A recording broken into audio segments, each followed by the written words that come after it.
ಅಲ್ಲ, ನೀವು ಮಲ್ಯ ಅವರಿಗೆ ಕ್ರಾಸ್ ವೋಟ್ ಮಾಡಿದನ್ನ ಹೇಳಿದ್ರೆ, ಆದರೆ ನಿಮ್ಮ ಕಣ್ಣೆದುರುಗಡೆ ಮೊನ್ನೆ 11 ಜನ ಕ್ರಾಸ್ ವೋಟ್ ಮಾಡಿದ್ರು, ಒಬ್ರು ಇನ್ವ್ಯಾಲಿಡ್ ಕೂಡ. ಅದು ಅವ್ರೇನು ಇನ್ವ್ಯಾಲಿಡ್ ಮಾಡಬೇಕು, ಅದು ಕೂಡ ಉದ್ದೇಶಪೂರ್ವಕವಾಗಿ ಮಾಡಿರ್ತಾರೆ ಹೊರತು ಬೇರೆ ನೀನು ಘನಕಾರ್ಯಕ್ಕೆ ಮಾಡಿರೋದಿಲ್ಲ. ಅದು ಕೂಡ ಕ್ರಾಸ್ ವೋಟ್ನ ಒಂದು ಭಾಗವಾಗಿಯೇ ಮಾಡಿದ ರೀತಿಯಲ್ಲೇ ಇದೆ. ನಿಮ್ಮ ಕಡೆಯಿಂದ 8 ಜನ ಶಾಸಕರು ಕ್ರಾಸ್ ವೋಟ್ ಮಾಡ್ತಾರೆ ಅಂತ ಹೇಳಿ, ಆದರೆ ಇಲ್ಲ, ಸರಿ, ನಮ್ಮ ಸಮೀಕ್ಷೆ ಪ್ರಕಾರ 4 ಜನ ಅಂತ ಇದ್ದಾರೆ ನಿಮ್ಮ ಕಡೆಯಿಂದ. 4 ಜನ ಯಾರು ಅಂತಲೂ ಕೂಡ ಈಗಾಗಲೇ ಕೇಂದ್ರದವರು ನಾವು ಎಲ್ಲ ಐಡೆಂಟಿಫೈ ಮಾಡಿ, ನಾವಂತೂ ಕನಸು ಮನಸ್ಸಲ್ಲೂ ತಿಳ್ಕೊಂಡಿರಲಿಲ್ಲ ಈ ಥರ ಕ್ರಾಸ್ ವೋಟ್ ಹಾಕುತ್ತೆ ಅಂತ ನಾವು ತಿಳ್ಕೊಂಡಿರಲಿಲ್ಲ. ಸಡನ್ನಾಗಿ ಈ ಥರ ಆಗಿರೋದು ನಮಗೂ ಒಂಥರ ಆಘಾತ ಬಂದಿದೆ. ಮತ್ತು ಇದೊಂದು ಎಚ್ಚರಿಕೆ ಗಂಟೆನೂ ಕೂಡ ನಮಗೆ. ಮಾಡಿದವ್ರು ಯಾಕೆ ಮಾಡಿದ್ರು, ಅವ್ರ ಮೇಲೆ ಕೇಸ್ಗಳಿದೆ ಅಂತ ಮಾಡಿದ್ರ ಅಥವಾ ದುಡ್ಡುಗೋಸ್ಕರ ಮಾಡಿದ್ರ, ಈ ಥರ ಅದನ್ನು ಕೂಡ ನಾವು ಈಗಾಗಲೇ ಕೇಂದ್ರಕ್ಕೆ ವರದಿ ಕೊಟ್ಟಿದ್ದೀರಿ. ಕೇಂದ್ರವರು ನಮಗಿಂತ ಮುಂಚೆ ಅವ್ರಿಗೆ ಗೊತ್ತಾಗಿದೆ ಯಾರ್ಯಾರು ವೋಟ್ ಮಾಡಿದ್ದಾರೆ ಅಂತ. ಅವ್ರು ನಮ್ಗೆ ಹೇಳಿದ್ದಾರೆ, ನಾವು ಇದ್ರ ಬಗ್ಗೆ ಕ್ರಮ ತೆಗೆದುಕೊಳ್ತೀರಿ, ನೀವೇನು ಅದ್ರ ಬಗ್ಗೆ ಹೋಗೋದು ಬೇಡ, ನಾವು ಕ್ರಮ ತೆಗೆದುಕೊಂಡು ಯಾವ ಟೈಮಲ್ಲಿ ಬುದ್ಧಿ ಕಲಿಸ್ಬೇಕು. ಯಾಕಂದರೆ ಅವ್ರನ್ನ ಈಗ ಪಾರ್ಟಿಯಿಂದ ನಾವು ಸಸ್ಪೆಂಡ್ ಮಾಡಿದ್ರಿ ಇಬ್ಬರನ್ನ, ಯಶವಂತಪುರ ಮತ್ತು ಕಾರವಾರದವ್ರನ್ನ. ಏನು ಉಪಯೋಗ ಆಗಲಿಲ್ಲ. ಅವ್ರು ಆರಾಮಾಗಿ ಬೈಕೊಂಡು ಆರಾಮಾಗಿ ಸುತ್ಕೊಂಡು ಆರಾಮಾಗಿದ್ದಾರೆ. ಸೊ ಆ ಥರದ್ದು ಆಗಬಾರ್ದು. ಅವ್ರ ಜೀವನದಲ್ಲಿ ಪಾಠ ಕಲಿಬೇಕು. ಇನ್ನು ಮುಂದೆ ಈ ಥರ ಕ್ರಾಸ್ ವೋಟಿಂಗ್ ಮಾಡಿದ್ರೆ BJP ಹೆಂಗೆ ಶಿಕ್ಷೆ ಕೊಡುತ್ತೆ ಅನ್ನೋದು ಒಂದು ಮಾಡಲ್ ಆಗಬೇಕು. ಆ ಥರದ ಶಿಕ್ಷೆಯನ್ನು ಕೊಡಬೇಕು ಅಂತ ಹೇಳಿದ್ದಾರೆ. ಯಾರು ಅನ್ನೋದು ಐಡೆಂಟಿಫೈ ಆಗಿದೆ, ನಮಗೂ ಗೊತ್ತಿದೆ. ಆದರೆ ಶಾಸಕರನ್ನು ವಿಶ್ವಾಸ ತೆಗೆದುಕೊಳ್ಳುವಂಥ ಪ್ರಯತ್ನ ಪಕ್ಷದಿಂದ ಮೊದಲಿಗೆ ನಡೆದಿಲ್ಲ ಅನ್ನುವಂಥದ್ದು ಕೂಡ ಒಂದಿತ್ತು. ಇದರಿಂದಾಗಿ ಕ್ರಾಸ್ ವೋಟ್ ಆಯಿತು ಅಂತ. ಇಲ್ಲ, ಇದರಲ್ಲಿ ಸ್ವಂತ ಹಿತಾಸಕ್ತಿ ಕೂಡ ಮಾಡಿರೋದು ಅಂತ. ಕಾಂಟ್ರಾಕ್ಟ್ ಇರ್ತದೆ, ಬಿಲ್ ಪೆಂಡಿಂಗ್ ಇರ್ತವೆ, ಅವ್ರದ್ದು ಕೇಸ್ಗಳಿದೆ. ಈ ಥರದನ್ನೇ ಹುಡುಕಿ ಮಾಡಿದ್ದಾರೆ ಅವರು. ಸೊ ಅವರೂ ಕೂಡ ಇಮಿಡಿಯೇಟ್ ಬೆನಿಫಿಟ್ಗೋಸ್ಕರ ವೋಟ್ ಮಾಡಿದ್ದಾರೆ ಅಂತ ನಮಗಿರೋವಂಥ ಮಾಹಿತಿ. ಆ ಥರದವ್ರು ಯಾರು ಅನ್ನೋದು ಗೊತ್ತಿದೆ ನಮಗೆ. ಇದರಲ್ಲಿ ನಾವು ಎಲ್ಲರ ಜೊತೆನೂ ಮಾತಾಡಿದ್ದೀನಿ. ನಾನಂತೂ ರೆಗ್ಯುಲರ್ ಅವ್ರ ಜೊತೆ ಎಲ್ಲ ಕಾಂಟ್ಯಾಕ್ಟಲ್ಲೇ ಇದ್ದೀರಿ, ಮತ್ತು ಅವ್ರ ಜೊತೆ ಮಾತಾಡ್ತಾನೆ ಇದ್ದೀರಿ. ಎಲ್ಲರೂ ಕೂಡ ಪಾರ್ಟಿಯಲ್ಲೂ ಕೂಡ ಹಾಗೇ ಇದೆ. ಸಮಸ್ಯೆಗಳು ಏನೂ ಇಲ್ಲ, ಏರಿಯಾದಲ್ಲೂ ಅವ್ರದ್ದೇನು ಸಮಸ್ಯೆ ಇಲ್ಲ. ಸೊ ಇದೊಂದು ನಮಗೆ, ನಾನು ಹೇಳಿದ್ನಲ್ಲ, ನಮಗೊಂದು ರೀತಿ ಆಘಾತ ತಂದೆ. ನಾವು ಕನಸು ಮನಸ್ಸಲ್ಲೂ ಯೋಚನೆ ಮಾಡಿರಲಿಲ್ಲ ನಮ್ಮ ಪಾರ್ಟಿಯವರು ಈ ಥರ ಮಾಡ್ತಾರೆ ಅಂತೇಳಿ. ಸೊ ಅದಕ್ಕೂ ಒಂದು ಎಚ್ಚರಿಕೆ ಆಯ್ತು. ಇವಾಗ ಎಚ್ಚರಿಕೆ ಗಂಟೆನೂ ಕೂಡ ಆಯಿತು ನಮಗೆ. ಸೊ ನಾವು ಅವ್ರ ಮೇಲೆ ಕಣ್ಣಿಟ್ಟಿದ್ದೀರಿ, ಯಾರ್ಯಾರು ಮಾಡಿದ್ದಾರೆ ಅನ್ನೋದು ಕಣ್ಣಿಟ್ಟಿದ್ದೀರಿ. ಮುಂದಿನ ದಿನದಲ್ಲಿ ಅವ್ರಿಗೆ ಸರಿಯಾದಂಥ ಪಾಠ ಕಲಿಸ್ತೀರಿ. ಅದನ್ನು BJP ನಮ್ಮ ಕೇಂದ್ರದ ನಾಯಕತ್ವನೂ ಮಾಡ್ತೈತೆ. ತಪ್ಪುಗಳೆಲ್ಲಾಗಿದೆ ಅದನ್ನು ತಿದ್ದುಕೊಂಡು ಹೋಗುವಂಥದ್ದೇ ಇದು. ಅಂದರೆ ಈಗ ನೀವು ಹೇಳಿದ್ರಿ ಯಡಿಯೂರಪ್ಪನವ್ರ ಕಾಲದಲ್ಲಾಗಿರೋದು ಹೇಳಿದ್ರಿ, ಇವಾಗ ಆಗಿರೋದು. ಹಿಂದೆ ಕಾಂಗ್ರೆಸ್ ಇದ್ದಾಗೂ ಕೂಡ ನಾವು 16 ಜನನ ಕರ್ಕೊಂಬಂದ್ರಿ. ಹಂಗಾರೆ ಕಾಂಗ್ರೆಸ್ ಅವ್ರ ವೈಫಲ್ಯ ಅಂತ ಹೇಳ್ತೀರಾ ಇದನ್ನು? 16 ಜನ ಕರ್ಕೊಂಬಂದಿರಿ, ನಾನೇ ಕರ್ಕೊಂಬಂದೆ. 2 ಸರಿ ಕರ್ಕೊಂಬಂದೆ. ಹಿಂದೆನೂ ಒಂದು ಸರಿ 2009 ಕೂಡ ನಾವು ಕರ್ಕೊಂಬಂದಿದ್ದೀರಿ. ಲೆಕ್ಕ ಇಲ್ಲದಷ್ಟು ಜನ ಕರ್ಕೊಂಬಂದಿರಿ. ಸುಮಾರು 16 ಬೈ ಎಲೆಕ್ಷನ್. ಮೊನ್ನೆ ಸಿದ್ದರಾಮಯ್ಯ ಹೇಳ್ತಾಯಿದ್ರು ಎಲ್ಲ ಬೈ ಎಲೆಕ್ಷನ್ ನಾವು ಗೆದ್ದಿದ್ದೀರಿ ಅಂತ. 4 ಬೈ ಎಲೆಕ್ಷನಲ್ಲಿ ಗೆದ್ದಿರೋದು, 4 5. ನಾವು 17 ಬೈ ಎಲೆಕ್ಷನಲ್ಲಿ ಗೆದ್ದಿದ್ದೀರಿ ನಾವು. ಇದೇ ಚನ್ನಪಟ್ಟಣನೇ ನಾವು ಗೆದ್ದಿದ್ದೀರಿ ಬೈ ಎಲೆಕ್ಷನ್ ಮಾಡಿ. ಅದರಿಂದ ರೂಲಿಂಗ್ ಪಾರ್ಟಿ ಇದ್ದಾಗ ಕೆಲವು ಫೆಸಿಲಿಟಿ ಇದ್ದೇ ಇರ್ತದೆ.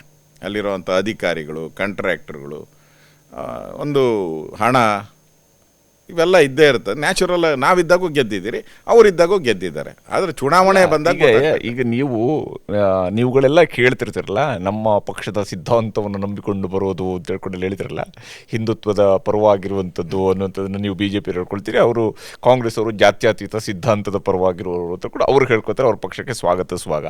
ಆದರೆ ವಾಸ್ತವ ಏನು ಅಂತ ಹೇಳಿದ್ರೆ, ನೀವು ಸಿದ್ಧಾಂತದ ಲೆಕ್ಕಕ್ಕಿಂತ ಹೆಚ್ಚಾಗಿ ಯಾರಿಗೆ ಎಷ್ಟು ದುಡ್ಡಿದೆ ಅನ್ನೋಂಥ ಆಧಾರದ ಮೇಲೆ ನೀವು ತಗೊಂಡು ನಂತರ ಅವ್ರು ಪಕ್ಷ ಬಿಟ್ಟು ಹೋದಾಗ ಅಥವಾ ಪಕ್ಷ ವಿರೋಧಿಯಾಗಿ ವೋಟ್ ಹಾಕಿದಾಗ ಮಾತ್ರ ಒಂದು ರೀತಿಯಾಗಿ ಅಯ್ಯೋ ಅಯ್ಯೋ ಅಯ್ಯೋ ಅಂತ ಹೇಳ್ತಾ ಇರ್ತೀರಿ ಅಂತೇಳಿ. ಇದಕ್ಕೆಲ್ಲ ಕೊನೆ ಯಾವಾಗ?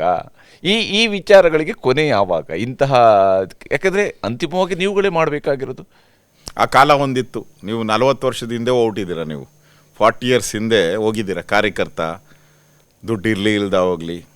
ನನಗೆ ಟಿಕೆಟ್ ಕೊಟ್ಟಾಗ ಅವತ್ತೆಲ್ಲ ದೊಡ್ಡ ಗಲಾಟೆ ನಡೆದಿತ್ತು, ನನ್ನ ಟಿಕೆಟ್ ಕೊಡಬಾರ್ದು ಅಂತೇಳಿ, ದುಡ್ಡಿದ್ದವ್ರದ್ದೆಲ್ಲ.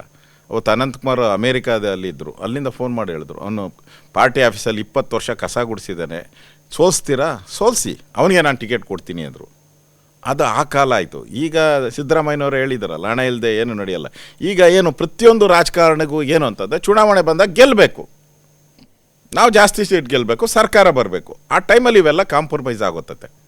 ಹಣದ ಇರ್ಬೋದು, ಬಲಾಢ್ಯರು ಇರ್ಬೋದು. ಅಲ್ಲಿ ನಾವು ಗೆಲ್ಲದೇ ಇಲ್ಲ ಅಂದಾಗ, ನಮ್ಮ BJP ಅಲ್ಲಿ ಗೆಲ್ಲದೇ ಇಲ್ಲ ಅಂದಾಗ ಕಾಂಗ್ರೆಸ್ಸಲ್ಲಿ ಗೆಲ್ಲೋದೇ ಇಲ್ಲ, ಆಲ್ಟರ್ನೇಟಿವ್ ಹುಡುಕ್ತಾರೆ ಅವರು. ಹಾಗಾಗಿ ಈ ಥರದ್ದೆಲ್ಲ ಇವತ್ತು ರಾಜಕಾರಣ ಅನ್ನೋದು ಕುಲುಷಿತ ಯಾಕಾಗಿದೆ ಅಂದರೆ, ಚುನಾವಣೆಯಲ್ಲಿ ಗೆಲ್ಲಬೇಕು ಅನ್ನೋ ಒಂದೇ ಒಂದು ಕಾರಣಕ್ಕೋಸ್ಕರ ಈ ಥರದ ಕಾಂಪ್ರಮೈಸ್ಗಳು ನಡೆದೋಗ್ತೈತೆ.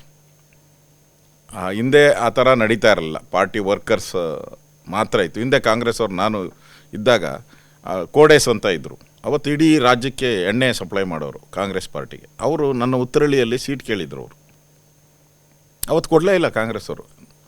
ಅವ್ರು 4 ಸರಿ ಕೇಳಿದ್ರು ಉತ್ತರಳ್ಳಿಯಲ್ಲಿ ಸೀಟ್ ಕೊಡಿ ಅಂತ, ಒಂದು ಸರಿನೂ ಕೊಡಲಿಲ್ಲ ಅವತ್ತು. ಅವತ್ತಿನ ಸ್ಥಿತಿ ಹಂಗೆ ಇತ್ತು. ಅಂದರೆ ಪಾರ್ಟಿ ಸಿದ್ಧಾಂತಕ್ಕೆ ಗೌರವ ಇತ್ತು, ಎಲ್ಲ ಪಾರ್ಟಿಯಲ್ಲೂ ಇತ್ತು. ಈಗ ಅದು ಸ್ವಲ್ಪ ಡೈಲ್ಯೂಟ್ ಆಗಿದೆ, ಎಲ್ಲ ಡೈಲ್ಯೂಟ್ ಆಗಿದೆ. ಗೆಲ್ಲಬೇಕು ಅನ್ನೋದು ಒಂದು ಮಾನದಂಡ ಫಸ್ಟ್ ಬಂದ್ಬಿಡುತ್ತೆ. ಈಗ ಪಾರ್ಟಿ ಅನ್ನೋ ಮಾನದಂಡ ಎರಡನೇದಾಗ್ತೈತೆ. ಅದಕ್ಕೋಸ್ಕರ ಸ್ವಲ್ಪ ಆ ಥರದ್ದು ಇವತ್ತು ರಾಜಕಾರಣದ ಒಂದು ಸ್ಥಿತಿಗತಿಗಳೇನಿದೆ ಸ್ವಲ್ಪ ಕುಲುಷಿತ ಆಗಿರೋದು ನಿಜ, ಅದನ್ನು ಎಲ್ಲರೂ ಒಪ್ಕೊತಾರೆ. 2028ಕ್ಕಿಂತ ಮುಂಚಿತವಾಗಿ 2026 ನವೆಂಬರ್ ತಿಂಗಳಲ್ಲೇ ರಾಜ್ಯ BJPಯಲ್ಲಿ ಒಂದಿಷ್ಟು ಬದಲಾವಣೆಗಳ ನಿರೀಕ್ಷೆ ಇದೆ, ಹೌದದು? ಇಲ್ಲ, ನಮ್ಮಲ್ಲಿ ರೋಟೀನ್ ಅದು. ಎಲ್ಲ ರಾಜ್ಯದ ಅಧ್ಯಕ್ಷರು, ನೀವು ಯಾವ ದೃಷ್ಟಿಯಿಂದ ಹೇಳ್ತಾ ಇದ್ದೀರಾ ಅಂತ ನನಗೂ ಅರ್ಥ ಆಗುತ್ತೆ. ಎಲ್ಲ ರಾಜ್ಯದ ಅಧ್ಯಕ್ಷರುಗಳು ಆಯಾ ಟೈಮಲ್ಲಿ ಅವ್ರನ್ನ ನಾಮಿನೇಟ್ ಮಾಡಿದ್ದ ಟೈಮ್ ಆದಮೇಲೆ 3 ವರ್ಷ ಆದಮೇಲೆ, ನಮ್ಮಲ್ಲಿ 3 ಇಯರ್ಸ್ ಇದೆ, 3 ವರ್ಷ ಆದಮೇಲೆ ಉಳಿಸ್ಕೊಳೋದು, ಬದಲಾವಣೆ ಮಾಡೋದು, ಅದು ಕೇಂದ್ರದ ನಾಯಕತ್ವಕ್ಕೆ ಸಂಬಂಧಪಟ್ಟಂಥದ್ದು ವಿಚಾರ ಇದೆ. ಈಗಾಗಲೇ ಬಂದಿದ್ದಾರೆ, ನಮ್ಮಲ್ಲಿ ಬಂದು ವೀಕ್ಷಕರು ಬಂದು 1-2 ದಿನ ಇದ್ದು ಅಭಿಪ್ರಾಯ ಸಂಗ್ರಹಣೆ ಮಾಡಿ ಹೋಗಿದ್ದಾರೆ. ಸೊ ನವಂಬರಲ್ಲಿ 3 ವರ್ಷ ಕಂಪ್ಲೀಟ್ ಆಗುತ್ತೆ. ಆ ಸಂದರ್ಭದಲ್ಲಿ ಅವ್ರನ್ನ ಉಳಿಸ್ಕೊಳ್ಬೋದು, ತೆಗಿಲಬಹುದು. ಅದು ಕೇಂದ್ರದ ನಾಯಕತ್ವ ಮಾಡ್ತೈತೆ. ಅದ್ರ ಮೇಲೇನು BJP ಪ್ರಭಾವ ಯಾವುದು ಬೀಳಲ್ಲ. ನಮ್ಮದು ಕೇಡರ್ ಬೇಸ್ ಪಾರ್ಟಿ ಇರೋದ್ರಿಂದ ವ್ಯಕ್ತಿಶಃಕ್ಕೆ ಅಷ್ಟು ಬೆಲೆ ಇರಲ್ಲ ನಮ್ಮಲ್ಲಿ. ಅಲ್ಲ, ನಿಮ್ಮದು ಕೇಡರ್ ಬೇಸ್ ಪಾರ್ಟಿ ನಿಜ, ಆದರೆ ನಿಮ್ಮಲ್ಲಿ ಕರ್ನಾಟಕದ ಮಟ್ಟಿಗೆ ನಾನು ಹೇಳದಿದ್ರೆ ಕಳೆದ 2018ರ ಚುನಾವಣೆವರೆಗೂ ಕೂಡ ಒಬ್ಬರಲ್ಲ ಒಬ್ಬರು ಅಂತ ಹೇಳಿಲ್ಲ, ಒಬ್ಬರನ್ನೇ ನೀವು ಮುಖ್ಯಮಂತ್ರಿ ಕ್ಯಾಂಡಿಡೇಟ್ ಅಂತ ಹೇಳ್ಕೊಂಡೇ ನೀವು ಯಡಿಯೂರಪ್ಪನವ್ರು ಇದ್ದಾಗಲೆಲ್ಲ ಅವ್ರನ್ನೇ ಮುಖ್ಯಮಂತ್ರಿ ಕ್ಯಾಂಡಿಡೇಟ್ ಅಂತ ಹೇಳ್ಕೊಂಡು ಎಲೆಕ್ಷನನ್ನು ಮಾಡಿದ್ರಿ. ವಿಶೇಷವಾಗಿ 2008ರಲ್ಲಿ ಮಾಡಿದ್ರಿ. 13ರಲ್ಲಿ ಅವ್ರು ನಿಮ್ಮ ಜೊತೆಗೆ ಇರಲಿಲ್ಲ, ಹಾಗಾಗಿ ನಿಮ್ಮದು ಸಾಮೂಹಿಕ ನಾಯಕತ್ವ ಆಯಿತು. 18ರಲ್ಲಿ ಅವರು ವಾಪಸ್ BJPಯಲ್ಲೇ ಇದ್ದರು, ಅವರ ನಾಯಕತ್ವದಲ್ಲಿ ಅವ್ರನ್ನೇ ಮುಖ್ಯಮಂತ್ರಿ ಅಭ್ಯರ್ಥಿ ಅಂತೇಳಿ ಹೋದ್ರಿ. 24ರಲ್ಲಿ ಒನ್ಸಿಗೆ ಯಡಿಯೂರಪ್ಪನವರು ರೇಸಲ್ಲಿ ಇರಲಿಲ್ಲ, ಹಾಗಾಗಿ ನಿಮ್ಮದು ಮತ್ತೆ 23ರಲ್ಲಿ ಮತ್ತೆ ನಿಮ್ಮದು ಸಾಮೂಹಿಕ ನಾಯಕತ್ವ ಅನ್ನೋ ರೀತಿಯಲ್ಲಿ ಹೋಯಿತು. ಈಗ 28 ಸಾಮೂಹಿಕ ನಾಯಕತ್ವದ ವರ್ಷನ ಅಥವಾ ಸಿಂಗಲ್ ಲೀಡರ್ ಇವ್ರನ್ನ ಮುಖ್ಯಮಂತ್ರಿ ಫೇಸ್ ಅನ್ನುವಂಥ ವರ್ಷನ ಅಂತ? ಇಲ್ಲ, ನೀವು ಹೇಳೋದು ಕರೆಕ್ಟು. ಅವತ್ತಿನ ಕಾಲದಲ್ಲಿ ಹಾಗೇ ಇತ್ತು. ಯಡಿಯೂರಪ್ಪ ಅನಂತಕುಮಾರ್ ಇದ್ದರು, ಯಡಿಯೂರಪ್ಪ ಅನಂತಕುಮಾರ್ ಇಬ್ಬರು ಬಿಟ್ಟರೆ ನಾಯಕಲ್ಲ ಇಲ್ವಾ. ಇವತ್ತು ಅನಂತಕುಮಾರ್ ಬದುಕಿದ್ರೆ ಈ ಪ್ರಶ್ನೆ ಬರ್ತಾ ಇರಲಿಲ್ಲ. ಯಾಕಂದ್ರೆ ಅನಂತಕುಮಾರ್ ನಾಯಕತ್ವದಲ್ಲೇ ನಾವು ಹೋಗ್ತಾ ಇದ್ರಿ, ಪ್ರಶ್ನೆ ಬರ್ತಾ ಇಲ್ಲ. ವಶಾತ್ ನನಗೆ ಭಾಳ ಲಾಸ್ ಆಗಿದೆ, ಇಂಡಿವಿಜುವಲಿ ನನಗೆ ಭಾಳ ಲಾಸ್ ಆಗಿದೆ.